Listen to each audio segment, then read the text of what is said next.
આજે આપણી વચ્ચે વાવથરા જિલ્લાના સર્જરીના ભીષ્મ પિતામહ કહી શકાય એવા ડૉક્ટર જે પટેલ આપણી વચ્ચે છે. એમને જોઈને કેટલાય વાલીઓ એવું સ્વપ્ન જોયું હશે કે મારો છોકરો છોકરી ડૉક્ટર બને. આજે એમના વિશે આપણે જાણીશું. અંગત જીવનમાં શું વિચારે છે એનો પણ આજે ખ્યાલ આવશે. સૌથી વધારે શું લોકો બોલાવે તો તમને વધારે ગમશે? ડૉક્ટર કહેશે તો વધારે ગમશે, સામાજિક આગેવાન કહેશે તો વધારે ગમશે, કે રાજકીય નેતા કહેશે તો વધારે ગમશે? મને સૌથી વધારે ડૉક્ટર કહેતો. સાચી છે. જે સાહેબે લગભગ કેટલાય લાખોની સંખ્યામાં ઓપરેશન કરેલા હશે. થરા જિલ્લામાં કોઈ પણ ગામ એવું બાકી નહીં હોય કે કોઈ પરિવાર એવો બાકી નહીં હોય કે જેના કોઈને કોઈ સગાવાલાનું જે સાહેબે ઓપરેશન નહીં કરેલું. અને ઘણા બધા લોકો તમને MP સાહેબ તરીકે પણ સંબોધે છે. એના પાછળની સ્ટોરી શું છે? ના એ તો આ તો કેવું છે કે હવે દરેક માણસને એવું હોય કે જે મોટો થાય એમ કે રાજકારણમાં આવ, પણ આપણને બધા રસ્તો મેડિકલ લાઈનમાં છે. ડૉક્ટર તરીકે જે સેવા થાય એ રાજકારણ તરીકે એટલી થઈ શકે. બાળપણ ક્યાં વીત્યું? મારું બાળપણ આમ તો જોવા જઈએ ને તો ટેટોડામાં વીત્યું, કારણ કે 1 થી 7 ધોરણ હું ટેટોડા પડ્યો અને 7મા પછી મને મારા મોટાભાઈ ઈશ્વરભાઈ પાલનપુર આદર્શમાં દાખલ કર્યા અને 8મામાં અમે અમારા કાકાને એક છોકરો બંને જણા અમે તેઓ હોસ્ટેલમાં દાખલ.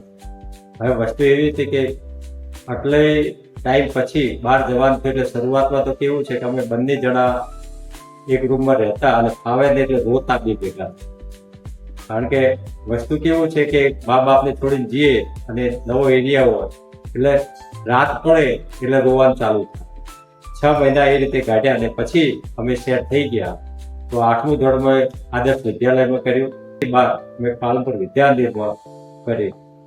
બાળપણમાં શાંત સ્વભાવના હતા કે તોફાની હતા? ના, આમ તો જોવા જઈએ ને તો બાળપણમાં ભણીને આવીએ એટલે રમવા જતા રહેતા. એ વખતે ગામડાની બધી ટેવો હતી કે ગીલી દંડો રમવો, પછી ધોકા એકબીજા ગોઠવીને પાડવાના, અને બીજી વસ્તુ એ પણ હતી કે એ વખતે છાપો રમતા. પેલી મક્કલ આવે જે આપણે ભરાવાની, એ મક્કલો પણ પૈસે રમતા. એ પણ વસ્તુ અમે નાનપણમાં બધા ભેગા થઈ. નાનપણમાં નાનો જુગાર રમતા. નાનો જુગાર રમતા. મને એવું પણ જાણવા મળ્યું કે તમે ભૂલમાં ડૉક્ટર બની ગયા. વાત સાચી? એટલે વસ્તુ કેવું હતું કે એ વખતે તો ડૉક્ટર એટલે કે કોઈ મોટા ઘરનો છોકરો હોય તો ડૉક્ટર થઈ શકે એવું હતું. એટલે અને બીજી વસ્તુ કે ભણવા ગયા હતા આપણે તો કોઈ એવો ટાર્ગેટ હોય નહીં કે ડૉક્ટર બનીએ. આ તો ભણવા ગયા અને 10મા અને 11મા આવ્યા. અને અમારા વખતે બાયોલોજી કે મેથ્સ અલગ નહોતું, સાયન્સ હતું એટલે સાયન્સમાં બાયોલોજી મેથ્સ બંને ભેગા હતા. એટલે 4 સબ્જેક્ટ હતા. એ વખતે 11મામાં મારે એક કરણ સાહેબ હતા, કારણ કે મારું ગણિત એટલે લગભગ બધું મને આવડતું જ હોય. એટલે કરણ સાહેબે કીધું કે તું મારતી ટ્યુશન આવ. કરણ સાહેબે કીધું ભલે પૈસાનો ફ્રી હોય પણ હું જતો, અને કરણ સાહેબનો હું પ્રિય હતો. અત્યારે પણ કરણ સાહેબને ઘણી વાર મળવા જાઉં છું. બાકી મેં 11-12માં કોઈ ટ્યુશન રાખ્યું નહોતું, ખાલી એક જ ગણિતનું રાખ્યું. પણ ગણિત એટલું ફાવતું હતું કે ગણિતમાં એક પણ પ્રશ્ન ખોટો ન પડે, અને ગમે જ પ્રશ્ન હોય દરેક વસ્તુ મને આવડતી હતી. આજે પણ ગણિતનું ટ્યુશન લો છો એવું સાંભળવા મળ્યું. ના, એટલે અમારે જે બહેનોના છોકરા કે અહીંયા જે છે એમને દરેકને અહીંયા રાખીને જ ભણાયા છે. કારણ કે અત્યારે મારી બહેનોના 4 થી 5 છોકરા મેં અહીંયા રાખી ભણાય અને મેં જ કોચિંગ આપી. એમને એ લોકોને એલએનમાં મૂક્યા હતા, પણ એલએનમાં મૂક્યા પછી એ લોકો સક્સેસ ન ગયા તો 1 વર્ષ અહીંયા રાખી અને મેં બધાને મેડિકલ લાઈનમાં ગવર્મેન્ટ કોટામાં મૂક્યું. આજે પણ હજી 2 દિવસ પહેલાં જ મેં જોયું હતું જે સાહેબ એક ભારામાં ભારો ગણિતનો દાખલો એમના ભાણિયા મેહુલને પણ ગણાવતા હતા. અને કોઈ પણ વિદ્યાર્થીને એવું લાગે કે આ ટફ દાખલો છે, ખબર નહીં પડતી ગણિતમાં, તો જે સાહેબની એકવાર મુલાકાત જરૂર લેજો. એનો ઉકેલ 100% જે સાહેબ લાવી આપશે, મને વિશ્વાસ છે. અને તમે ફાર્માસિસ્ટ થવાનું હતું અને ડૉક્ટર કેવી રીતે થઈ ગયા?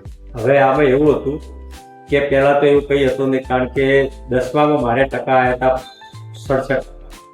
એટલે એ વખતે કેવું હતું, ફાર્મસીનો ક્રેઝ હતો. કારણ કે B.Pharm કરી 2 વર્ષ ભણી અને તમે મેડિકલ સ્ટોર ખોલી દો, અને આજુબાજુ મેડિકલ સ્ટોર એ વખતે ફૂલ ચાલતો.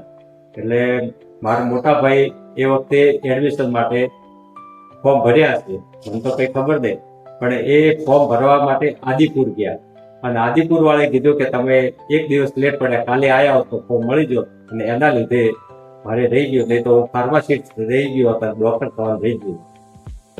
આજની જેમ જો એ અને બી ગ્રુપ અલગ અલગ હોત તો તમે કદાચ એન્જિનિયર થયા હોત.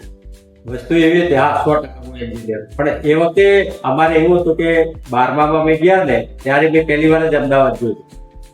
હું અહીંથી પાલનપુર ભણવા ગયો ત્યારે પહેલી વાર પાલનપુર જોયું. પાલનપુર થી અમદાવાદ જયારે એડમિશન માટે ગયો ત્યારે પહેલી વાર મેં અમદાવાદ એ વખતે જોયું.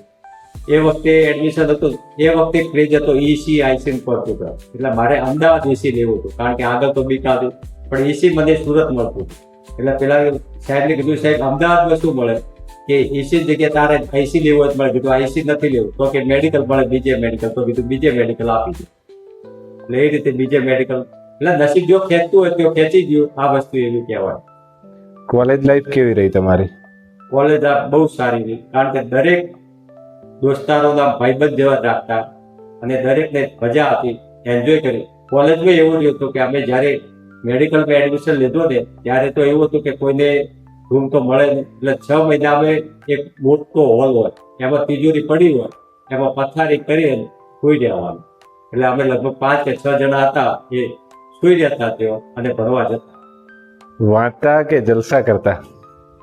ઇનિશિયલી તો મેડિકલમાં ગયા પછી 6 મહિના સુધી તો, કારણ કે ઇંગ્લિશ મીડિયમ એટલે બધું બાર જ જતું, કારણ કે આ વાંચતા પણ જતા, પણ એટલી બધી ગતાગમ ન પડી, કારણ કે અમારે એ વખતે દરેક સેમેસ્ટર 1.5 વર્ષનું હતું, એટલે 6 મહિના તો ખબર જ ન પડી. પછી વાંચવા ચાલુ કર્યું એટલે એ બધું ગાડી પાટે ચડી ગયું.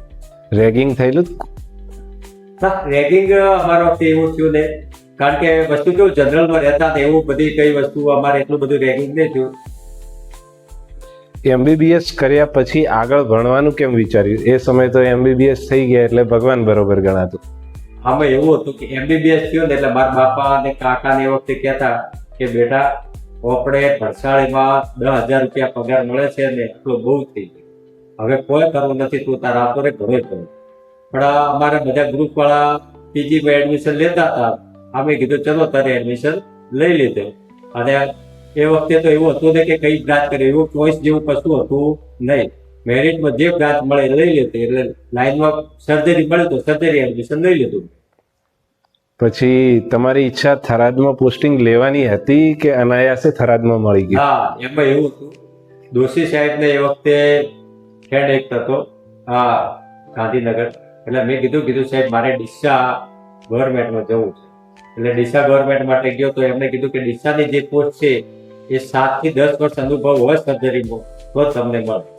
તો પછી કે ધાનેરા જતો રહે કાં તો થરાદ જતો. એટલે હું ધાનેરા જોવા ગયો તો ધાનેરા શું હતું, આ બાજુ હોસ્પિટલ હતી અને આ બાજુ ઇન્ડોર, બે અલગ અલગ હતું. એટલે મને ન લાગે, એટલે મને કે એક કામ કર, તો આપણે 6 મહિના થરાદ જતો રહે, પછી તને અમે શિફ્ટ કરી આપીશું. એટલે ઇનિશિયલી હું આવી થરાદ રેફરલમાં જોઈન થયો અને આયા ત્યારે તો અહીંયા હું, મારા મોટા ભાઈ અને એક હરેશભાઈ કરીને LIC વાળા હતા, એ 4 જણા આવ્યા. આવીને અહીંયા ક્લાર્ક તરીકે બીજી ભૂગ્યા એમને મળ્યા. એમણે કીધું કે અહીંયા બહુ સારો છે, તમે આવતા રહો. એટલે તેઓ જોઈનિંગ ઓર્ડર આપ્યો અને પછી એ વખતે સુપ્રિન્ટ તરીકે આચાર્ય સાહેબ હતા, અરુણભાઈ હતા. એટલે કે હેડો એમને મળવા જઈએ. એટલે એમને તેઓ મળ્યા, એમને ઘેર ચા પીધી અને અમે જોઈનિંગ ઓર્ડર આપ્યો અને પછી અમે જતા રહ્યા. કિસ્મત તમને થરાદમાં ખેંચી લાવી? કિસ્મત ખેંચી લાવી. બાકી થરાદ ડીસા 4 રસ્તાથી થરાદનો રોડ, હું થરાદ આવ્યો ત્યારે પહેલી વાર ચડી, બાકી થરાદના રોડ ઉપર નથી ચડ્યો.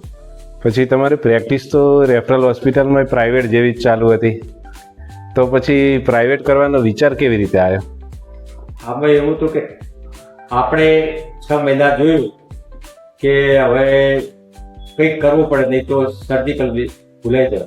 એટલે મેં ગવર્મેન્ટમાં મારા પોતાના ઇન્સ્ટ્રુમેન્ટને બધું લાવી, સોનોગ્રાફી મશીન લાવ્યું, પોતાના ઇન્સ્ટ્રુમેન્ટ લાવ્યા. એ વખતે કોટરી નહીં, તો કોટરી શરૂઆતમાં નથી, તો અમે LSને મારી સર્જરી કરતા અને સર્જરી માટે એનેસ્થેસિસ્ટને ધાનેરાથી બોલાવતા. અને અમે શું કરતા, અઠવાડિયામાં 2 દિવસ રાખતા, રોજ 8 થી 10 સર્જરી, 8 થી 10 સર્જરી એ રીતે કરતા.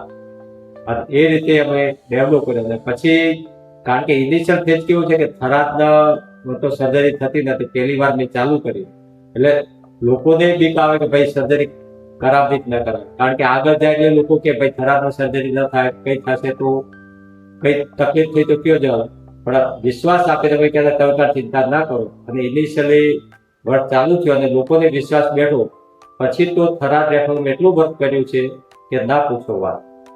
મને પણ ખ્યાલ છે કે તમે ટીવીમાં બાર ઓપરેશન કરતા એ બતાવતા દર્દીઓને. એ વખતે 2000ની સાલમાં મેં આખું લેપ્રોસ્કોપી મારું પોતાનું લઈ લીધું અને અમે જેમ્સ હોસ્પિટલમાં વર્લ્ડ કોન્ફરન્સ હતી, હું મહેસાણાથી જીતુભાઈ આ બધા ગયા અને એ વખતે લેપ્રોસ્કોપીમાં હતી આખો એક્ઝામ, એમાં એક્ઝામમાં હું અને જીતુભાઈ બાલાજી બંનેનો ફર્સ્ટ નંબર આવ્યો હતો આખા વર્લ્ડમાં.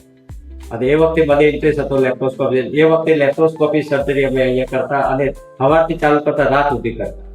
તો પછી પ્રાઇવેટ કરવાનું કેમ વિચાર્યું હતું? હવે 6 વર્ષ થયું, આટલું વર્ક કર્યું, પૈસા થયા, એટલે દરેક માણસને કેવું છે કે પોતાનું કંઈક હોવું જોઈએ, એટલે વિચાર્યું એ વખતે આપણે એટલા ભર્યાભાઈને હતા, કીધું આપણે પ્રાઇવેટ કરવું છે, કેવું રહેશે, કારણ કે પ્રાઇવેટ કરવામાં શરૂઆતમાં બીક આવે. અને એ વખતે હોસ્પિટલ માટે જગ્યા અમે રાખવા ગયા ને હોસ્પિટલ બુઢણપુરવાળા બાપજી જોડે ડીવાયએસપી હતા, એ બાપજી જોડે ત્યાં 3 પ્લોટ હતા, 3 પ્લોટ એ વખતે મેળવ્યા.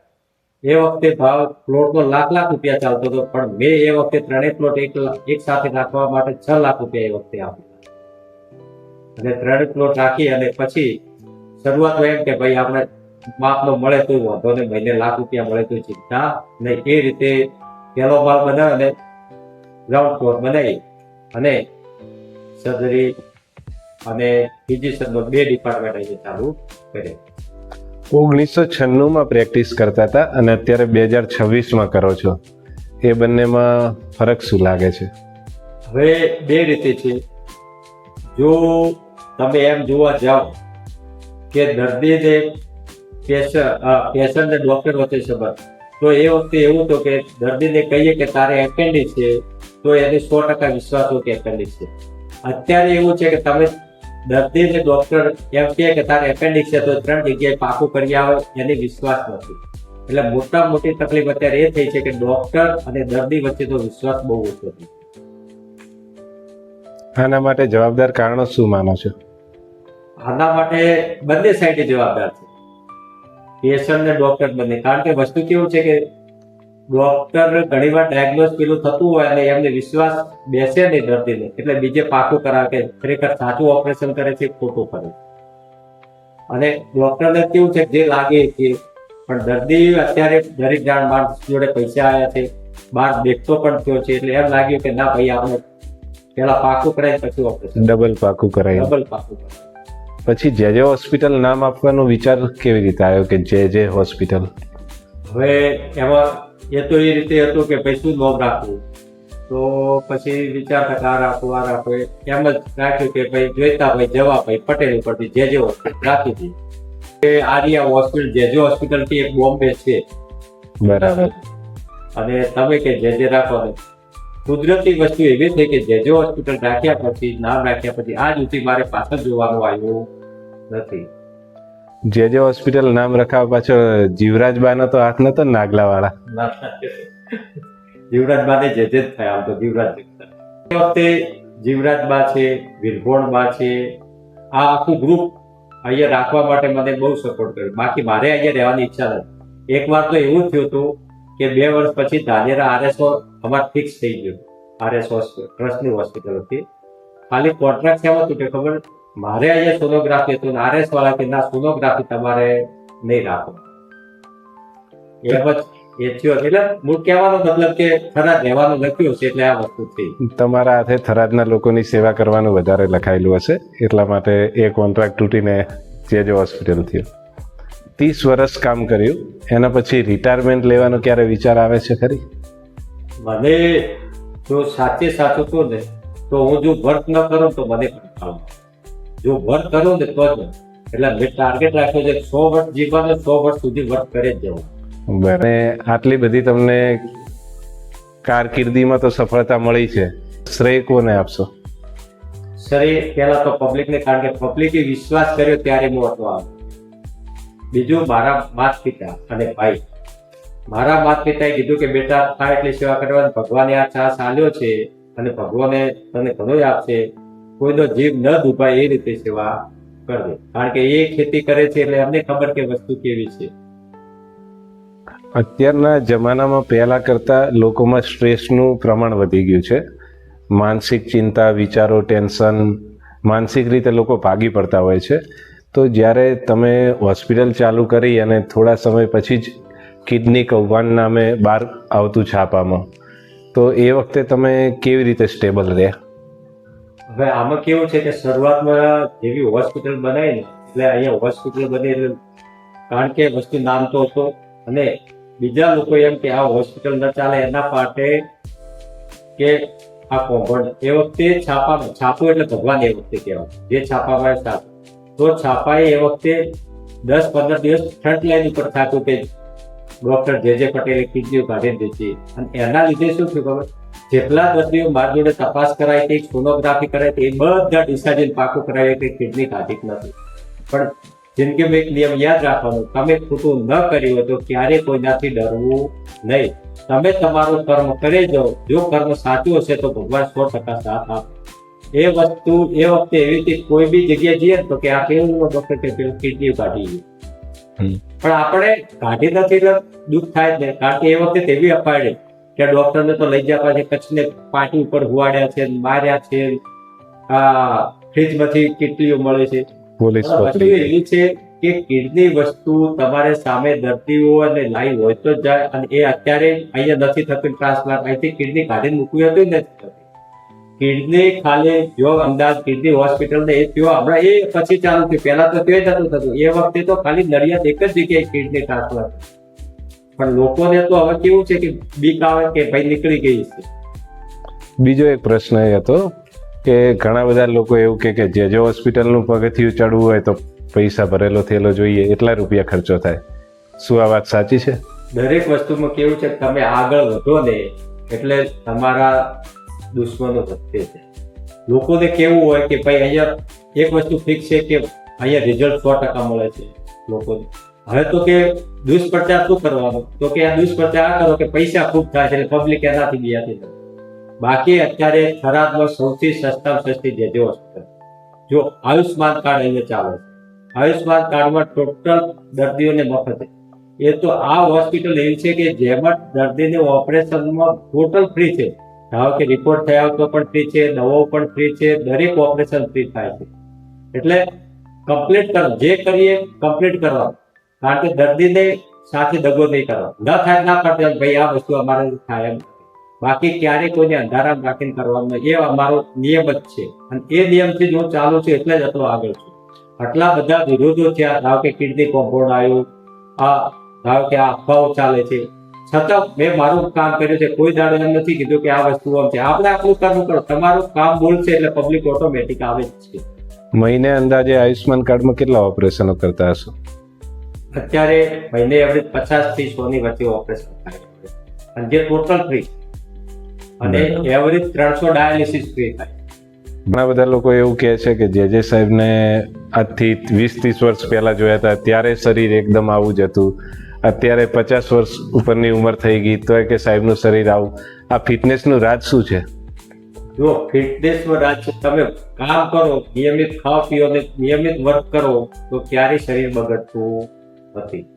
તમે ખાવામાં ધ્યાન ના રાખો, તમે ઊંઘવામાં ના ધ્યાન રાખો, તમે ગમે આડેધડ હેબિટો પાડો તો જ શરીર બગડે.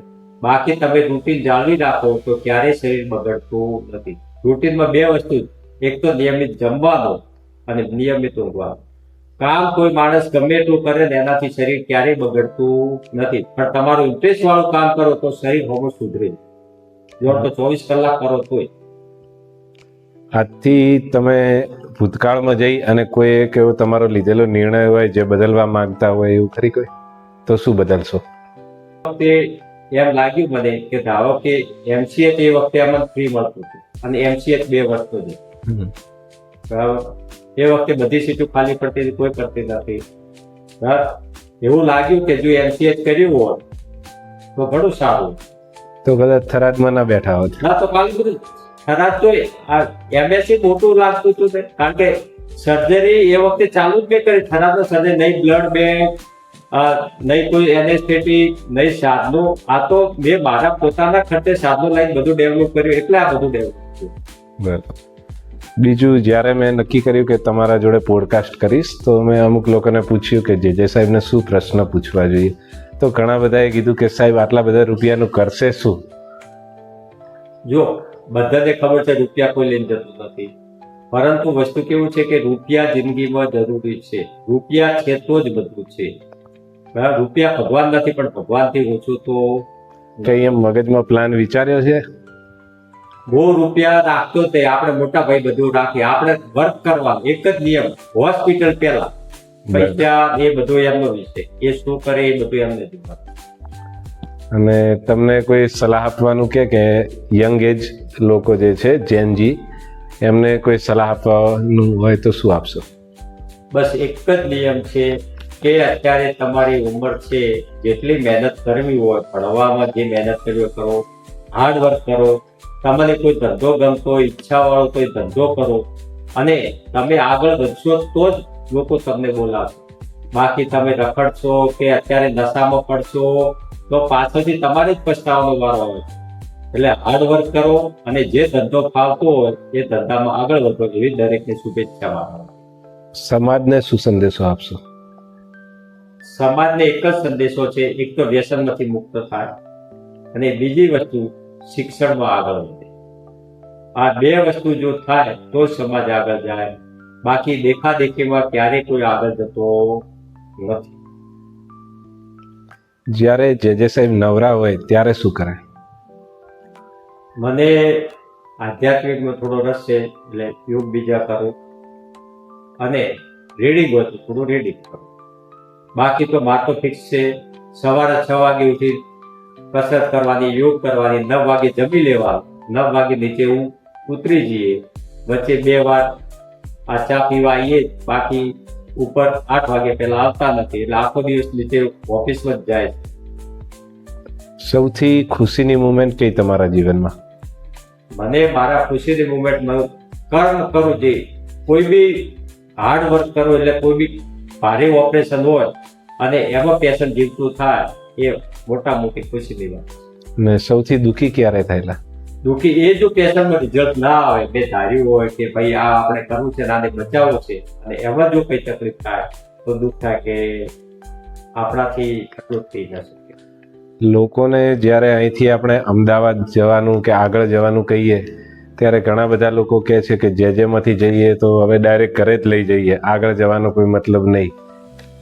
ના, એટલે આમાં એવું છે કે હું એવું છે કે દર્દીને સાચી વસ્તુ કહી દે, ભાઈ તારે આમાં આગળ જઈને ખર્ચો કરીશ તો તારે ફાયદો થશે, અને આમાં રિઝલ્ટ મળે એવું નથી, તું ગમે એટલો ખર્ચો કરે તો. એટલે દર્દીને ચોખ્ખું કહી દે, પછી એને જે કરવું, જો એ તો એની રીતે જ કરવાનો છે, પણ આપણને એમ ન થવું જોઈએ કે દર્દીને ખોટે રસ્તે છે. દર્દી આપણા જોડે સલાહ લે તો સાચી સલાહ આપે, ન લે તો કોઈ ચિંતા નહીં, પણ આપણા જોડે ખોટી સલાહ કોઈ દાડો અપાય નહીં. તમે આ હોસ્પિટલમાં અને રેફરલ હોસ્પિટલમાં ઘણા બધા ડૉક્ટરો જોડે કામ કર્યું. ફિઝિશિયનમાં જોવા જઈએ તો અંજુરાની મેડમ હતા, અગ્રવાલ સાહેબ હતા, પાલ સાહેબ હતા. સર્જનમાં જોવા જઈએ તો કમલભાઈ હતા, અત્યારે દિનેશભાઈ છે. એટલા બધા ડૉક્ટરો જોડે કામ કર્યું. સૌથી વધારે મજા કયા ડૉક્ટર જોડે કામ કરવામાં આવી? બધા ડોક્ટર જોડે મજા તો આવી, કારણ કે વસ્તુ કેવું છે, દરેક જે વસ્તુ ડોક્ટર આવે મહેનતું આવે છે, અને કામ. બીજી વસ્તુ, ડોક્ટર મહેનત કરે અને મળતર મળે એટલે વધારે ઉત્સાહ. ત્રીજી વસ્તુ એ છે કે હું 24 કલાક કામ કરતો હોઉં એટલે એને ઉત્સાહ જાગે, ના મારે કામ કરવું છે. તમે આરામ કરતો હો તો બીજો ડોક્ટર કામ નથી, પણ હું 24 કલાક નીચે જોઉં તો એને એમ લાગે કે આ આટલા નથી જતું, હોય પણ મહેનત કરો. જીવનમાં સાચો મિત્ર મળ્યો કોઈ? જીવનમાં કે બધા સ્વાર્થના જ સંબંધો હોય છે? મારે 2-3 મિત્રો એવા છે જેમાં મને કઈ બી તકલીફ પડે તો હું હજી પૂછી લઉં, તો કઈ બી તકલીફ પડે તો એમને પૂછું, એમને કોઈ તકલીફ હોય તો મને પૂછે. એવા મારે 2 ફ્રેન્ડો અત્યારે છે. બરાબર. જે સાહેબને ક્યારે પ્રેમ થયો? આમાં પ્રેમ થવા ક્યાંથી જ થાય પ્રેમ? કારણ કે ભણવામાંથી ઓછા બાપ દાદાને પૈસા હોય તો પ્રેમ થાય. પ્રેમ અમે તો નાનપણમાં લગ્ન થઈ ગયા હતા, નાનપણમાં પરણી ગયા હતા, 5-6 વર્ષ તો હતી અને લગ્ન થઈ ગયા હતા. બરાબર. અને આ પ્રેમને તો બધું હવે એ વખતે તો પ્રેમ જેવું કોઈ હતું નહીં. અમે ત્યાં પાલનપુર ભણતા ત્યાં કશું નતું.